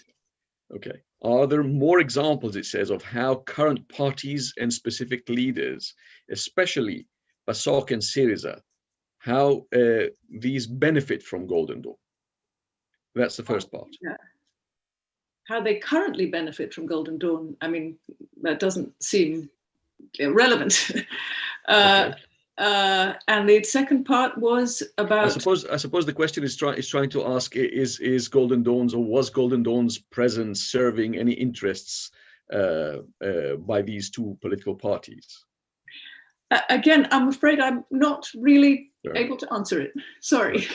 And the second part of the question, I think, is probably easier. It's a comparative question. It says, are the political alliances with other countries established via Golden Dawn? Well, that's an interesting question, because I mean, I know that Golden Dawn and other far-right parties in Europe were attempting to work together. I'm not sure if that's what the questioner is referring to. And I haven't kept up with those networks, so I can't really answer now, you know, whether what's happened as a result of the trial and conviction of Golden Dawn. I mean, the identitarian movement in Europe is still strong. It exists throughout Europe. It has a lot of ideological parallels and connections with Golden Dawn. Again, the anti-migration, anti-refugee movement is still strong in Europe, especially in countries like Hungary and Poland. But I'm afraid my reporting is out of date on these issues, and I don't want to talk about things I don't really know about. Okay, thank you very much. Would anybody like to comment on this? We still have a number of questions. There is one which Maria Bolezzi would like to ask, I believe. She's written it, but since we have her in front of us on the screen, maybe she could ask it verbally. Sure, that's right. Thank you, Aleko. Yeah, I was just, it's a minor question to Costas. And of course, the way the vocabulary of the pandemic is now transposed and linked to refugees and foreigners, which you talked about, and the obviously dangerous implications and consequences of this transposition of this strategy are indeed clear. And yet I also noticed in your talk at some point, you referred to fascism, I think, as a social pandemic. So I was wondering if you had any thoughts on what would be sort of the implications of reversing that metaphor to talk about fascism as a kind of social pandemic, as you did, assuming that this was a, you know, conscious choice of words there. Well, this is a very good forensic question, you know, coming from someone dealing with language and rhetoric, I suppose, in this sense. I mean, it seems to me that the main trope is the link of social health and the body politic, the body of the nation, that is being, as you know, a pretty standard metaphor, with the disease and the presentation of the foreigners as both mobile like the virus and also as people who bring the virus into the country. So they have both aspects of, you know, what is the great problem we have today. The use of the term social pandemic, you know, for Europe is in a sense linked, I think, with the wider analysis, although I would think about using it again in the future, and thank you for the comment, because it is something, I mean, the way that extreme right-wing ideas and racism, fascism, and xenophobia spread over the last 10 or 15 years, you know, in a way that, you know, if we went back to the beginning of the 21st century, when people like Habermas and David held, and other great intellectuals were telling us that the 21st century is going to be the big European century, that Europe and the European Union, with the Euro, with the unification of Germany, with the end of the Cold War, will give, as it were, the direction for the new century. And within about 15 years, we had this huge rise of all these things that we know. So to that extent, it does look like a kind of disease that is spreading fast, that is contaminating people, and that needs to be stopped. We need a kind of lockdown for those kinds of ideas. But I do take your point. Thank you. Well, thanks very much. There is an observation from the audience here. Somebody says about an earlier question regarding the collaborations, whether the collaborations question perhaps was referring to Cyprus and the far right in Cyprus. That is very likely. I just thought I'd flag this up, but then that's an observation, I suppose, or a rhetorical question rather than a question that we should return back to, because there are many more coming up now. To Marina Terkourafi, there is the following. It's about diglossia, or diglossia in Greek. Is the concept of diglossia, it says, has that, the concept of diglossia, I beg your pardon, has the contemporary moral meaning of referring to duplicity in the speaker. Could you comment on this usage, please? Right, yes. It's true that there's been various translations of diglossia in Greek, and actually I was referring to how it's used as a technical term in linguistics, which is one of the paradigm cases why diglossia was proposed in the 1950s, was the functional split between katharevousa and δημοτική. So it is not so much the idea that this is something that exists within a speaker, unlike bilingualism, which has been translated into Greek as amphiglossia. So that's more something that has a cognitive reality within a single speaker. Diglossia is much more about the presence of different languages in the public and private sphere. And so there is a sense in which there are low ways of speaking, which are maybe within the home. They definitely they're more informal. They are to be sanctioned in public settings. And then there is a high way of speaking, and that's what gets recorded in writing. How this becomes relevant to the discussion of Golden Dawn is that it has the written, the ways of writing Greek, because diglossia has been with the language for so long, give an impression of the language as largely unchanged. There is a conservatism in the representation of written Greek, because only the high varieties were approved, so to speak, for recording in writing, and that implicitly, indirectly, creates the sense that the language hasn't changed. And once the language hasn't changed, I wanted to get back to this with regard to the earlier questions as well, how this past then. I am very much in tune with the previous speakers who said that the support for Golden Dawn hasn't necessarily, especially out of younger people who may not be familiar with previous historical events, has not necessarily been conscious support for a right-wing party or a far right-wing, or even neo-Nazi ideology, but it's almost like a misunderstood, I want to say more than misunderstood, distorted nationalism that links this, the idea that we are direct descendants of ancient Greeks, with a need to protect that today, because it's something that has always been the case. So that's where the whole tendency to shun anything that's different comes out of this misunderstanding of history. So we see very clearly here the preference to present history in a very one-sided way through Greek education, how it has left generations of Greeks easily vulnerable to ideas about what it means to be a good Greek.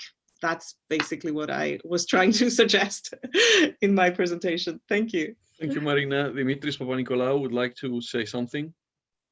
Yeah, I'm just, as a comment, perhaps putting together threads that we have heard, what I found amazing, I mean, of course, we put this panel together to give like a more cultural perspective on what has been a very much discussed political issue.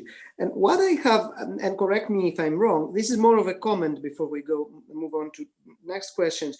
I have seen time and again in your presentations, on the one hand, a certain tendency to say that there are deeper roots there, and we are not done with it. Marina Terkourafi talked about all these kind of structures of language and what we believe about the language. I mean, the number of times that we receive emails, those of us in modern Greek studies, we receive emails by people telling us to point them to the source that says that Greek language has the biggest number of words in the world, or that it is closest to the human mind, or all these kind of myths that of course exist in other languages, but are very deep seated in modern Greek thinking.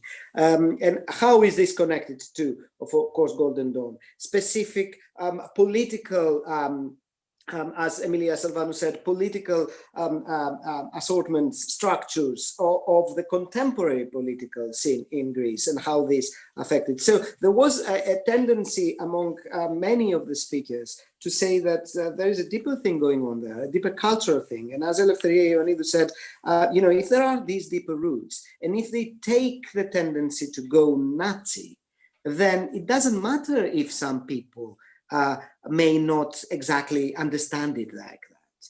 There's an embodied participation in what, that's why Douzinas in the end gave us this kind of psychoanalytical perspective. There's an embodied participation that is already Nazi, is already kind of, and of course we can talk, it's or at least goes towards this kind of fascist view of the other, of politics, of belonging, of co-belonging.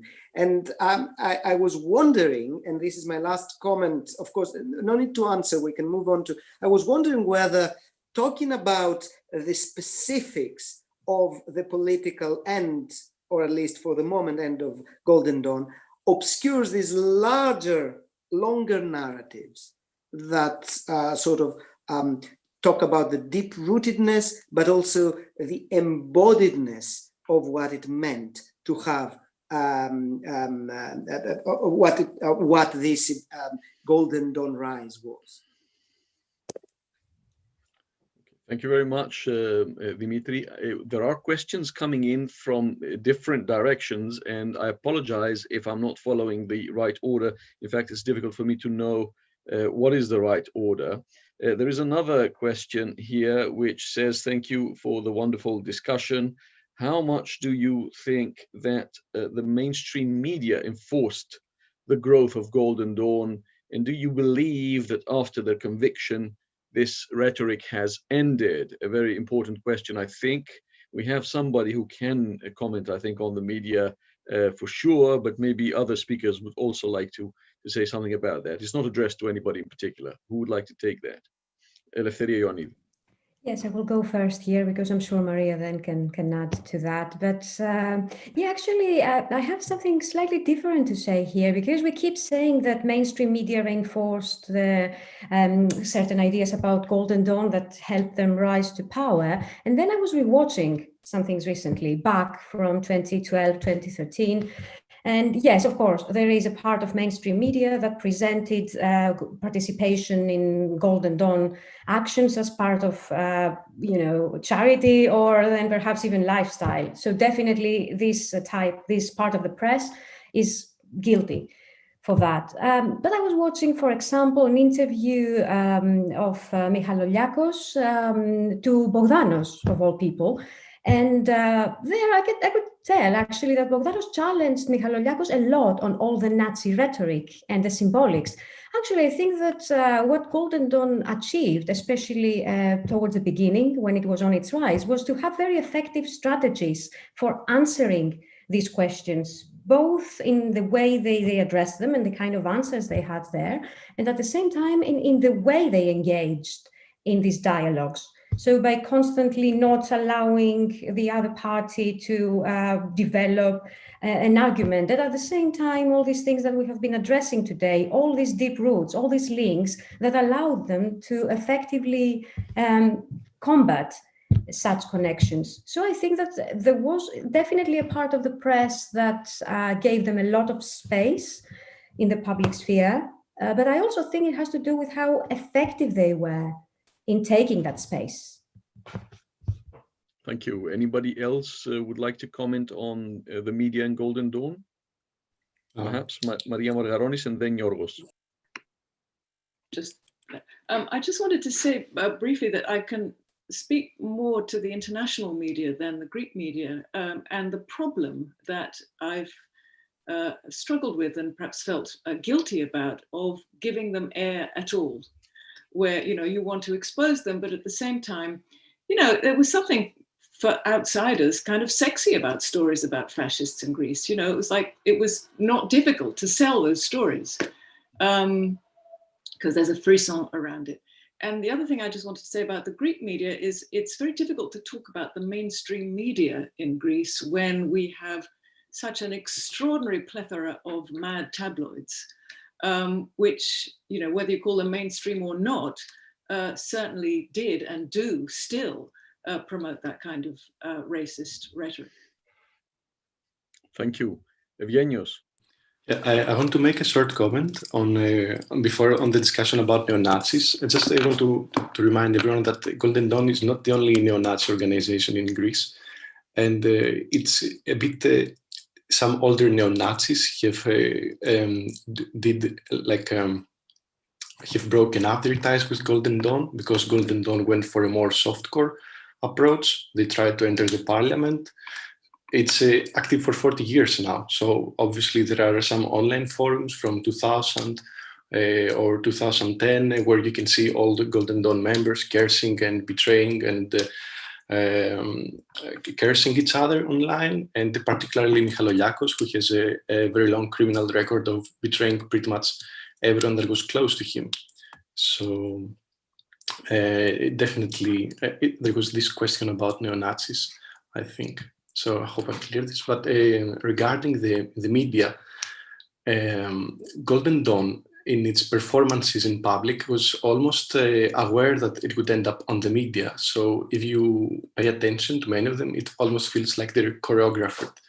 Like you can see pretty much similar videos regarding the point of view, the camera, who speaks, how they approach the audience, and all of that ended up online. And also many times they were not approached as being, let's say, neo-Nazis or something, but Ilias Kastiaris, for example, was very beloved by the Greek media, and you can still find all these interviews online where he's having quite a great time with the speakers, and all of that is still there in YouTube.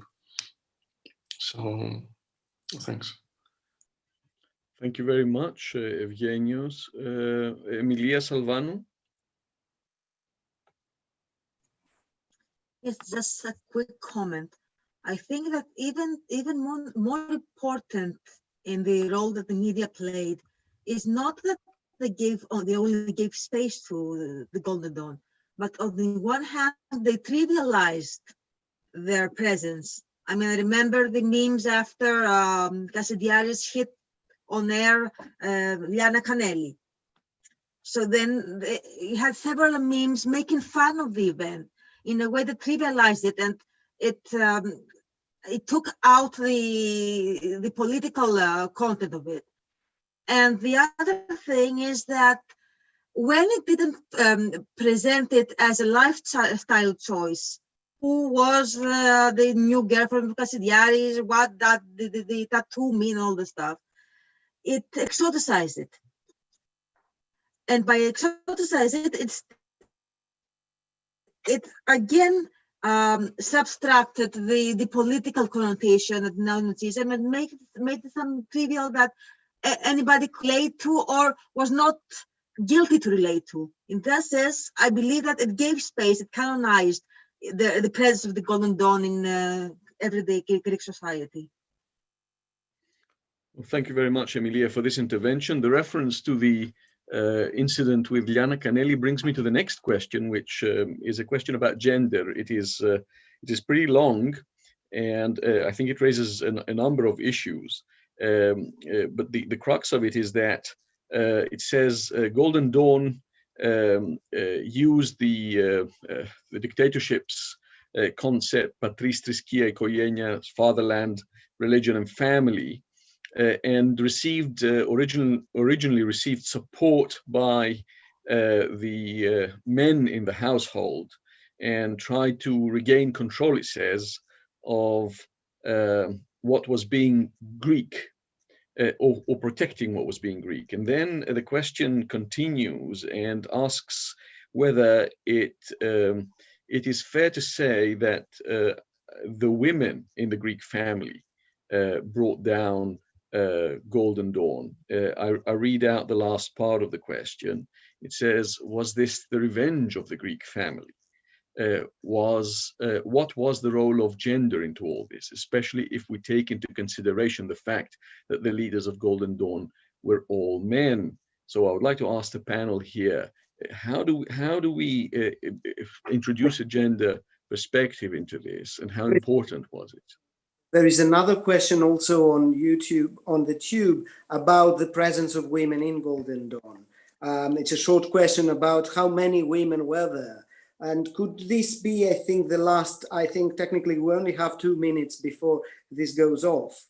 I don't know if anyone wants to address, was there a presence of women in Golden Dawn, and what has been the role?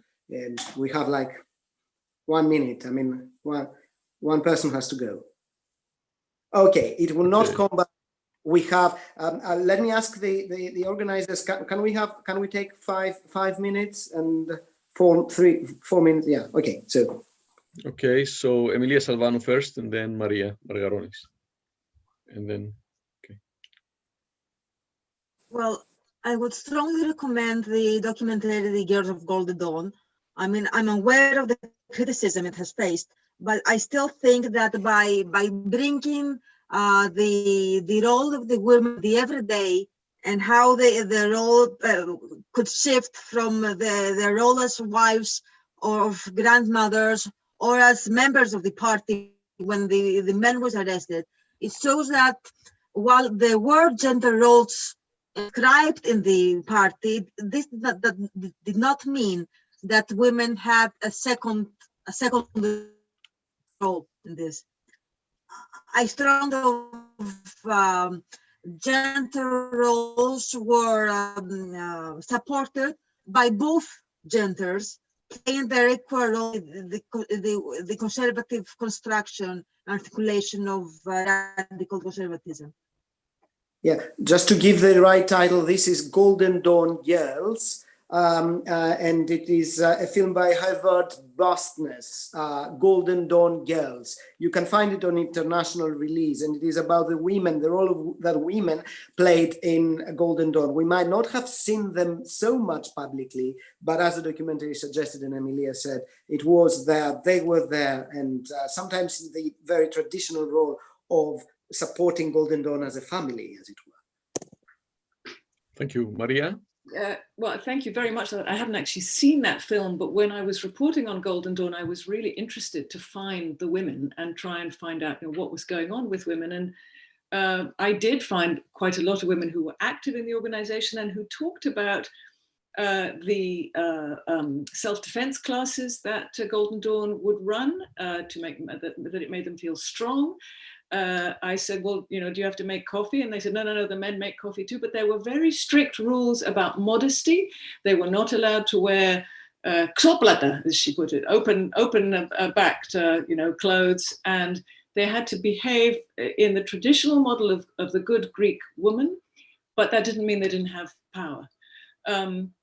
And I think part of what the question is also referring to is the fact that the panel in the trial was female, and that this has quite a strong sort of symbolic power to it. I wouldn't say that this is the revenge of the Greek family, because whatever that is, the Greek family, but there is a certainly very interesting gender questions. It was very, very strong anti-gay aspect to Golden Dawn as well. So, you know, gender roles had to be very strictly policed, but at the same time, women had to be brought in, and there were some efforts to address, you know, what you might think of as kind of feminist issues like women's empowerment through self-defense and so on. Thank you very much, Evgenios, and I think that will be the last intervention. Regarding gender, I also wanted to comment upon the Girls of Golden Dawn, which is a bit, it's quite a good documentary, also a bit controversial regarding women, but still, again, it gives a lot of material, which is quite interesting. I also think that Urania Michaloliakou seemed very promising as a person. Sadly, we don't know yet what will happen, but now that the party is in jail, perhaps we will see if these women will take up the baton again, now that the males are in jail. And also regarding the gender and the Greek family, I want to say that in this trial, it felt like the revenge could only be given by a Greek family, because if it wasn't Physsas, the person that was murdered, then the trial might not have started. And I also don't like the word revenge, but Shahzad Lukman, his father, was able to see the condemnation of his children's murder through the condemnation through Magdas Physsas, let's say, support of it. And also regarding the gender, there is also the gender aspect of the women who supposedly brought Golden Dawn down because the judge was male. And there was this hoax as well about the female police officer that supposedly was the first to approach Roupakias, and she was also awarded, I think, or a medal or something, which is a hoax. And it also shows a bit the ties of police and Golden Dawn. Because there is a question by Karathanasis about the ties of police and Golden Dawn. Can I also comment upon it very briefly? Very briefly. Very briefly, yes. So the trial of Golden Dawn also ends with the condemnation of a police officer, which is something very important. And also from the report of forensic architecture and reports, we know that the police was pretty much observing the assault on Pavlos Physsas. And also we know that following the assault on the Egyptian fishermen, the Golden Dawn members inside the police station were allowed to take off their shirts and wear them on the other side, so that the initials that had the Golden Dawn insignia were not visible on the photos that were taken by the police officers. And also when Roupakias was inside the police station in Athens, his phone was not taken from him. So he was able to contact everyone in Golden Dawn and let them know what had happened. And he only gave his phone around 6 in the morning, where most likely it had run out of battery. So it doesn't really say that the police officers in Greece are Nazis or they voted for Golden Dawn, but let's say that Golden Dawn actually felt quite at home with the Greek police. But then again, there are also police officers that helped to bring Golden Dawn down in other cases. So I don't want to be very holistic in this approach. Thank you. Thank you very much. Let me thank our panel for their excellent contributions. I would like to thank the organizers for putting this event together and for all their efforts in making it successful. And I would also very much like to thank our viewers for following the event, and also for their excellent questions, which gave us a very insightful and interesting debate at the end. Thank you, and I hope we see you again in future events. Dimitris Papanikolaou would like to say something to...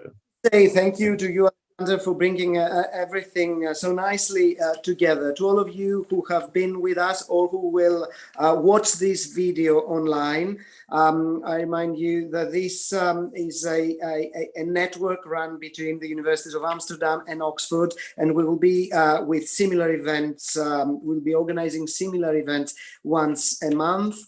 We have now received a very prestigious award from the British Modern Greek Studies Association in America, which will allow us to support our online presence further.